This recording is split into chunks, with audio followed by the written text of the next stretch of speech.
Hello and welcome to Season 2, Episode 1 of the Dark Oracle's Guide to the Multiverse. I would like to welcome my regular listeners as well as my new listeners. Thank you for checking out Season 1. I had a lot of fun putting that together, and I have taken the summer to really think of where I want this season to go, and so this episode is going to be titled on failure, on success, and on the shortness of life in our simulated multiverse. So, this episode was actually inspired by an email I received from a follower and longtime listener. With her permission, I will be sharing her email with you, the listeners. Here it goes. Anna, you said in an episode that no one really dies. They just shift their consciousness across parallel multiverses until they achieve whatever ultimate life goal they have. But how do we know what that ultimate goal is? And is it possible to exit the simulation completely before achieving said goal? I feel like my ultimate goal in life is to become a famous actress, but I'm afraid that I may die before achieving that goal. Would that make me a failure, particularly in the eyes of my peers, in the eyes of society? I'm afraid I'll never make it, and I'll just end up being labeled a wannabe or has-been. That was a very touching email because it deals with a lot of anxiety that most of us struggle with. What do we constitute, or what constitutes as a failure or a success in life? Is it to be wealthy? Is it to have a lot of money? Is it to be married for a long period of time? Is it to see the world? Each and every single one of us has in our mind what we consider as a life that is a successful life and one that is considered a failure. And so whatever goal that you think you want to achieve, I want to start by reiterating that there is a version of you somewhere in the multiverse that exists where you've achieved that goal. There is a probability just waiting for your consciousness to actualize that reality. In fact, you may have already experienced said reality in a prior incarnation, which is why you may have an affinity for that career now or for that goal now. Everything is probable. We are, after all, in a simulation. That said, I want to focus on our listeners' fear of being labeled a failure by herself and by societal standards. How much time and energy do you spend worrying about the legacy you leave behind for when you finally exit this simulation? How hard are you working to ensure that you're remembered long after you die your final death?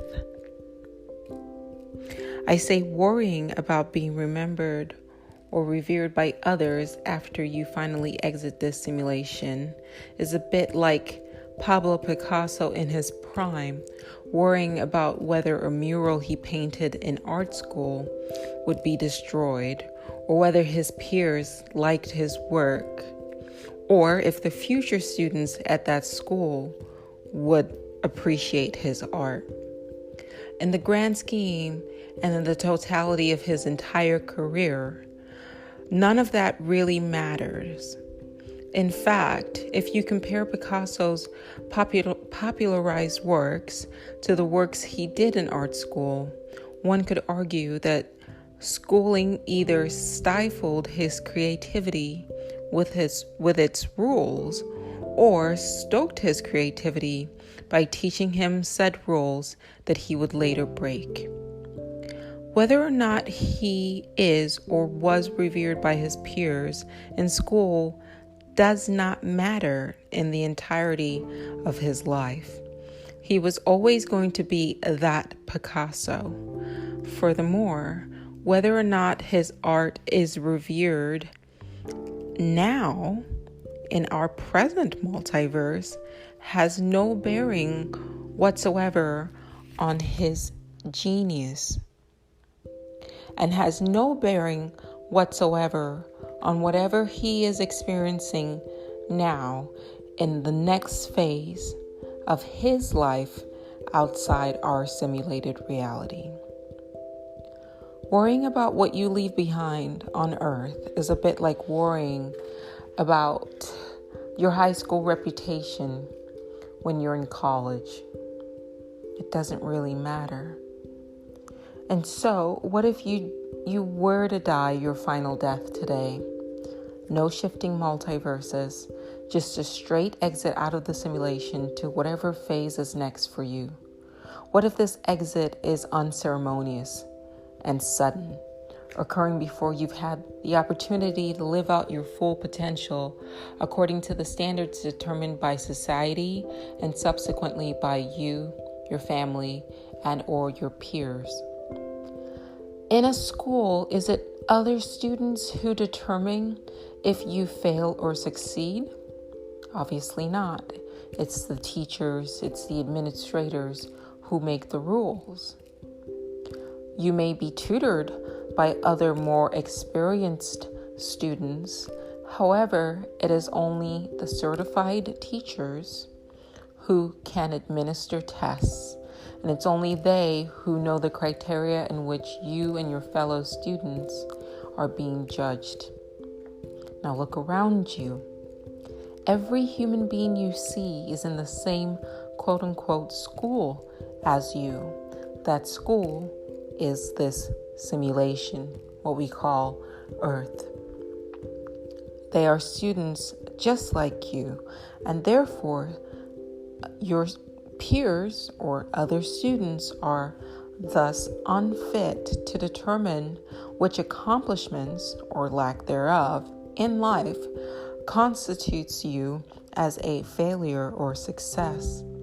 They don't have the authority nor the understanding of the nature of our reality and the criteria in which we are all being judged. Life is a simulation which we are all utilizing to learn and experience things that our non-corporeal forms aren't able to experience outside of this simulation, and in as efficient a manner as we possibly can experience here. The purpose of a simulation is to do things more efficiently and with less risk than you can experience outside of the simulation. School is the type of simulation for real life. Everything you learn in school can be learned outside of school. However, the institution of the educational system theoretically allows for a more efficient and less risky environment for learning. When a pilot is first learning to fly, she first has to spend some time practicing flying in the safety of a flight simulator. Their instructors judge them according to certain criteria, and through the experience, probably crashing a lot in the process, these pilots learn the intricacies behind learning to fly a large, powerful machine. And then they become pilots. When they become seasoned, gainfully employed pilots, their performances during the simulation period of their flight school really doesn't matter, perhaps except to tell a funny story or an anecdote. The same logic should be applied to life. Throughout history, great thinkers have asked, what is the purpose of life? That answer can simply be found by asking what the purpose is of any simulation? And that answer is, it depends wholly on what the individual chooses to get out of said simulation. So, is our life simulation meant as an educational experience or as entertainment? I would say that it is primarily an educational experience, but can be experienced as both. And an aspiring pilot can be entertained while learning to fly. I certainly found college both entertaining and educational. And life certainly can serve a dual purpose of education and entertainment. But ultimately, the purpose of life is to learn and to be prepared for the next phase of corporeal or non-corporeal existence outside of this simulated matrix. While you're learning, you can also experience sensations like hunger and love and joy, emotions, etc. Experiences which could be classified as entertaining, at least in hindsight, once you leave your corporeal form. This is what your body vehicle has been programmed to help your consciousness experience. So now let's discuss the shortness of life. Let's say that your consciousness is meant to permanently exit the simulation at the age of 27. That is your final graduation year. And so no matter what happens before you get to the age of 27, and you might die 100 times and shift your consciousness across a myriad of multiverses, by the time you reach the age of 27, that is the age of your spiritual gestation period, within the matrix rather, and it is now time for you to shift out of this reality and into the next phase of what is waiting for you. Now, referring back to the email from the listener and her fear of dying across all multiverses without achieving what I would term a corporeal or a body success, as in success that is predicated or determined or defined by human life forms. What does that mean? My response to that, her fear of what she terms a failure, is that this simulation is a base level simulation. It's an intro simulation, so to speak. And this is why a lot of what we can and cannot do as humans is very limited. It is said that humans only use about 10% of their brain at any given time, which means that our full intellectual prowess has been severely limited to just 10% capability. Haven't you ever wondered why? Well, this is because this reality is an intro course, if you will. This reality we presently are experiencing is a base level multiverse. Feats like calculating complex mathematics, ESP, telekinesis, photorealistic recreation in art, speaking many languages after only hearing it once, etc. These are all abilities that we should all be capable of doing without effort. And yet these abilities only occur in very small percentage of humans, and typically under extenuating circumstances. Like Ruben Zemo, who woke up suddenly fluent in Spanish after being in a coma and being a native English speaker. So these are capabilities that the human mind already can perform, but have been limited within the simulation. Like all demo programs, abilities like all demo programs, our abilities have been severely dialed back until at least the next phase of our simulation, until the next phase of our life, once we exit out of this base simulation, after we've gotten a handle of what it is that we're supposed to do. And so with this being the base level, worrying about what you achieve at this level simply is a waste of energy. What happens here matters about as much as what happens in high school when you're a college freshman, right? So let's think of society, which is basically a system of beliefs and behaviors set up largely by other humans just like you, what I would call our peers, who mostly have only a rudimentary understanding of what the nature of this reality truly is, right? Let's think of what society, our peers, determine as failure or successes and what really matters, right? Now let's think about how that applies to those people who have died from this reality and have moved on outside of this simulation, right? Or what that's going to mean to you and to your real self once you exit said simulation, right? Like I said, it's the equivalent of worrying about your high school reputation, right?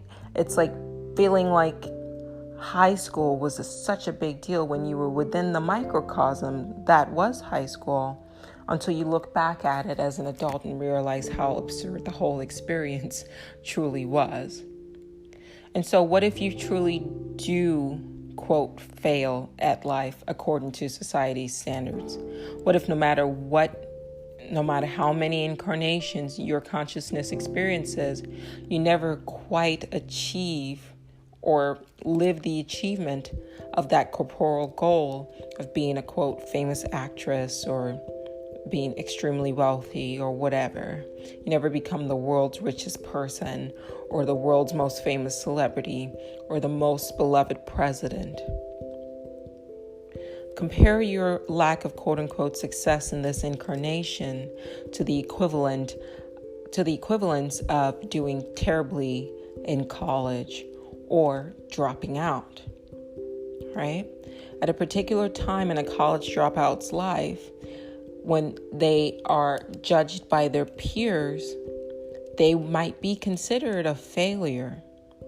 But then in the long scheme of time, in the grand space of time, that college dropout could become a Steve Jobs or a Bill Gates or a Paul Allen or an Oprah or a Michael Dell or a Mark Zuckerberg or a Larry Ellison, if you catch my drift. This phase of life, much like high school, can sometimes feel like this is all there is. And that's mostly because we're deeply immersed in the microcosm that is this reality. We've been programmed by people who are basically our peers, our classmates in the same school as us, in School of Earth, that this microcosm of our collective simulated reality is truly all there is. And it isn't. So you don't peak here. That's all right. Remember, you are an immortal, non-corporeal consciousness having a mortal, corporeal experience. Meaning, in other words, your consciousness, your spirit, right? You've always existed and you've always will exist. But you're having a physical body experience where you're going to feel, degradation and breakdown and death. That is the experience you're having, a mortal experience. So perhaps it's better, don't you think, to be a proverbial Steve Jobs, perhaps failing in college, quote unquote failing, but peaking later on, several tiers or levels after this base simulation or after exiting this base simulation, than to be a proverbial valedictorian who peaks in high school. The lessons and experiences you learn in this life may lead to corporal success, on this space simulation, which to me is the equivalence of being a valedictorian in high school and peaking. But these lessons and experiences are really meant as preparations for the next phase, the next more advanced simulation that's awaiting your spiritual self when you ascend or, quote, level up. It's like learning your ABCs in kindergarten. It's meant to eventually prepare you for writing your dissertation in college. So maybe you didn't quite have a handle on your ABCs before you graduated into the first grade. You certainly have a handle on it now. Would you consider your experience in kindergarten a failure because you maybe didn't get perfect grades in everything? Of course not. It was all part of the entire learning process. And were you a failure in grade school because you didn't make the honor roll? Certainly not. And are you destined to become destitute or a failure in life simply because you didn't make it into an Ivy League university or make the dean's list or even graduate from university? I'm certain there are many people who certainly felt like they were failures at different points in their lives until time proved otherwise. And of course, I'm referring to the Steve Jobs and the Oprahs and the others. You could spend many lives sitting on a mountain, meditating, penniless, with no one knowing your name, and then die your final death, move on to the next phase, and find out that being a good meditator is a highly prized skill in navigating the next world. Or you can become very wealthy in this world, extremely famous, die your final death, and then find out that your vanity, ego, and greed were actually hindrances to your progress in the next tier. And then you have to come back and repeat this level. This reality is a base reality. We're all just starting out. Some of us might seem like old souls in comparison to the rest of our peers, but they may just be the quote-unquote super seniors, reincarnating because they got wrapped up in trying to impress their peers in a former life and thus failed several tests and have now been sent back by the unseen administrators who are judging all of us, that I like to call the watchers. As for the total length of life lived before leveling out of this matrix, I will go back to the school analogy one final time. A child may die at the age of 5. This, understandably, would be viewed as a tragedy. But we have to remember that the immortal, non-corporeal consciousness that's inhabiting the child's body may have only needed to be here a short time in preparation for the next phase.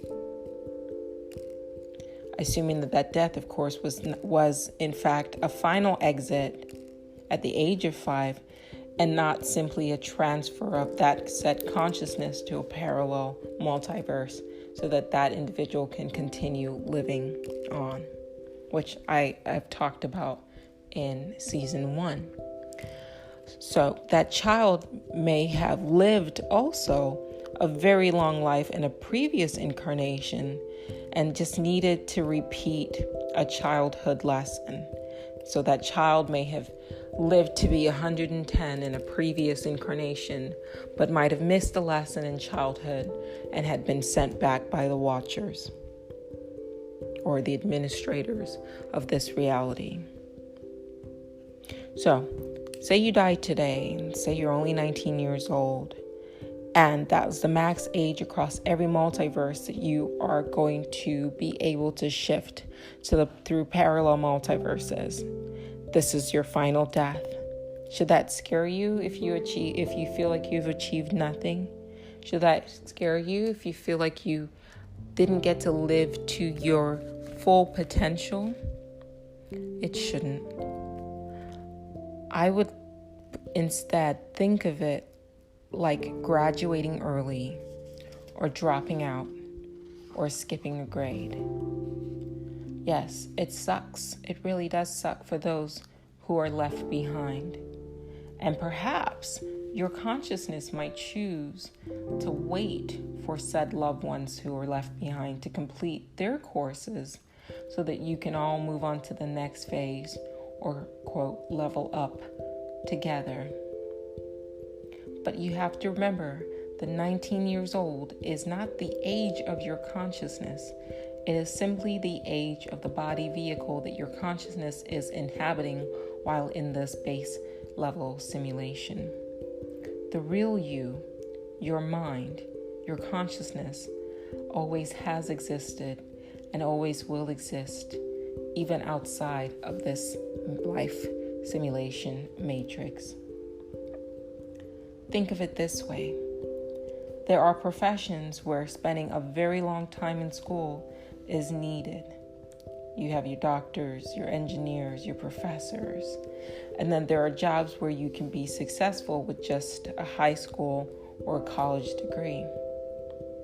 But then there's throughout the entire history of humanity, there have been literally more, quote, successful, or I should say corporeally, as in physically successful people, meaning successful within this reality, that have had little to no formal education, who the history books still revere to this day. The length of time lived in this base simulation is meant simply for you to be prepared for and to be educated and to be trained in preparation for the next phase. Some of us will need to be here for a very long time in preparation for what is next for us. And others may only need to be here for a short while. And while others still will have to repeat. But all in all, put what you consider as a failure or success or shortness or length of life into perspective. This is just the first phase. This is the base simulation. There's more to come. You have a very, very, very long life ahead of you, even after you exit from this one.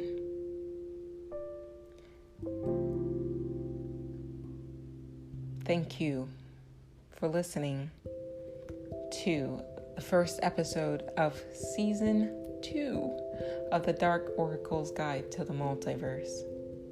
If you have any questions for me, please feel free to email me at Anna, that's ANNA, Moli, that's M as in mother, OLI, at protonmail.com. And please feel free to subscribe for the next episode, which should be coming out in a couple of weeks. I am working on making each individual episode becoming, I should say, easier to comprehend. We're going to focus less on the macro, which is the nature of reality, and we're going to focus more on the micro, which is our day-to-day lives. And we're going to talk about things like failure and success and the length of life, and we're going to talk about non-corporeal entities that are negative as well as positive, and things of that nature. So if you haven't subscribed, please do. And if you have, I appreciate you. Feel free to send me an email just to say hello. Thank you for listening to the Dark Oracle's Guide to the Multiverse.